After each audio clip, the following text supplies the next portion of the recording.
Hello everybody and welcome to Forever Sports. And some pretty big news with reports that Franco Moster's red card has been rescinded after a hearing took place yesterday. Still no official confirmation coming from the Autumn Nation series, which was quite weird.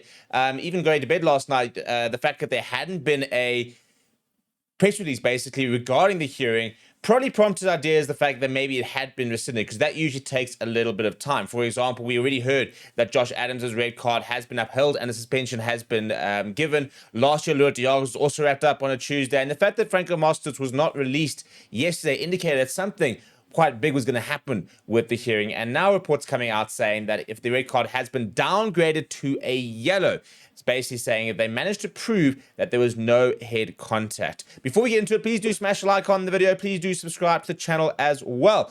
So we spoke about this a little bit yesterday, and this red card in particular, the Franco Mostert for the impact or the tackle he had on Paolo Gobizzi over the weekend, was a massive flashpoint. And it's been spoken about not just by Springbok fans, but by rugby fans across the world, lots of rugby pundits, and lots of ex-pros, the likes of that, saying that, you know, they're very worried about where the game is going. And the fact that if that's a red card, then there's just very, very little, that we can do to prevent having cardless games, because that's sort of an incident that happens very, very often. And I think the frustration came from a South African perspective in the fact that we could clearly see there was no shoulder-to-head contact, that the initial contact was on the chest. And maybe if we drew it up, fine. And if they gave a yellow card, for example, and went to the bunker, I think a lot of South Africans would have maybe still been frustrated, but been able to get, at least said, right, cool, let's follow the process. Because I think if it had gone to the bunker and they had checked it out properly, they would have seen that there was no shoulder-to-head contact. Instead, they decided to continuously review this with the match officials team on the field, and basically sort of got talked into a permanent red, which was a ludicrous decision. And the frustration was not just the decision itself. Obviously, I think even on doing the watch long, I said that I didn't think it was a red card. It was absolutely ridiculous that it was a red card decision. But more to that, why was it a permanent red card? Why was this not sent to the bunker? Is this not why we have the bunker? Because I looked at this as the perfect incident of, right, okay, we think that there's been shoulder-to-head contact. We think that there has been foul play. We think it merits a yellow card and review. Give them the yellow card, go to the bunker, let the bunker have a look.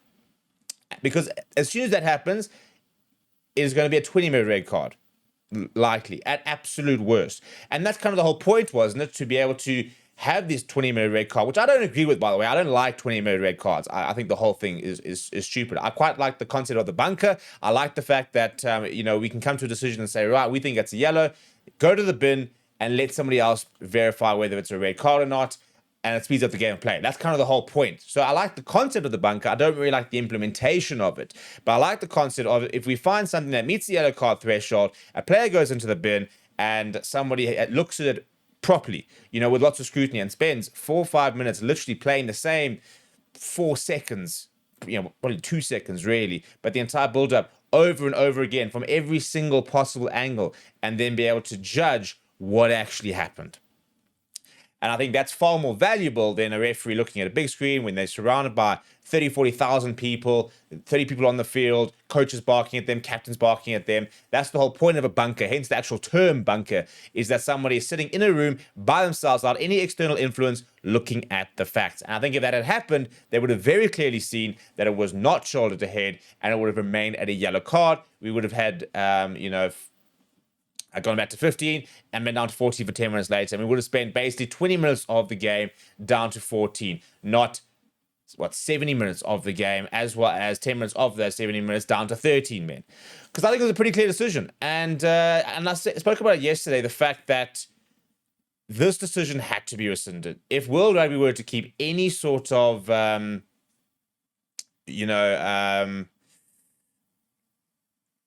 credibility, they would have to downgrade the decision. Because if you look at the tie-bearing incident, for example, if you looked at the fact that was rescinded, you look at some of the other incidents over the weekend, and the fact that they got yellow cards or went to the bunker and then came back and was downgraded and the likes of that, it was never the worst offense of the weekend, and I never, for me, warranted a red card. So I think also with so much external pressure, this was going to be a major turning point. And I said that this was going to be a a big turning point, I think, in the way that red cards are judged. Because if they held this red card up, that was going to be a massive can of worms they were going to open. I still think that there is far too much that is still being misjudged, for example, and I think the punishments are not always equally dished out. But if this was upheld, then they would have big issues.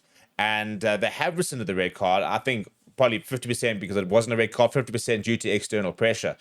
But that's the main thing. The right decision was gotten there at the end. And I think this is the frustration, is that we always felt that it was it wasn't, well, I personally think it was maybe a yellow card at a push. If you think that there wasn't a wrap, for example, then you could maybe push it up to a yellow card. Even if it then became a red card, inverted commas, it's a 20-minute red card, you replace the player, you then get to have the hearing, it then gets inverted commas rescinded. The fact is, the referee issued a permanent red card for something that has now been downgraded to a yellow card, which means that there was a gross miscalculation by the match officials, and they did not follow the correct protocols, because that is why the bunker exists. That is why we've got this whole new system. And I think the frustration is that we've now seen 3 permanent red cards for the Boks this year, whereas everybody else was seeing giving 20-minute red cards or bunker checks and the likes of that. And it's just really frustrating, because that's why Zonodista came out and spoke about the fact that he feels that there is unequal treatment, because he said, why are we seeing permanent red cards in Bok games and we're seeing 20-minute red cards in other games, and we're seeing bunker reviews in other games, and we're seeing Ty Burning having his red card rescinded, despite, inverted commas, his actions always being illegal. So it's a big win for the Boks, to be honest, because Rassie Erasmus has spoken about the fact that we have not been winning in the boardroom, that we've been winning on the field, but not within the boardroom, and that we need to try and find why it's going wrong, where it's going wrong, and how to sort of fix that. So it is a big win for the Boks. First of all, Franco Mostert is available against Ireland. Whether he gets selected, interesting to see. I think that Ruan Nokia probably has to be somebody in the 23.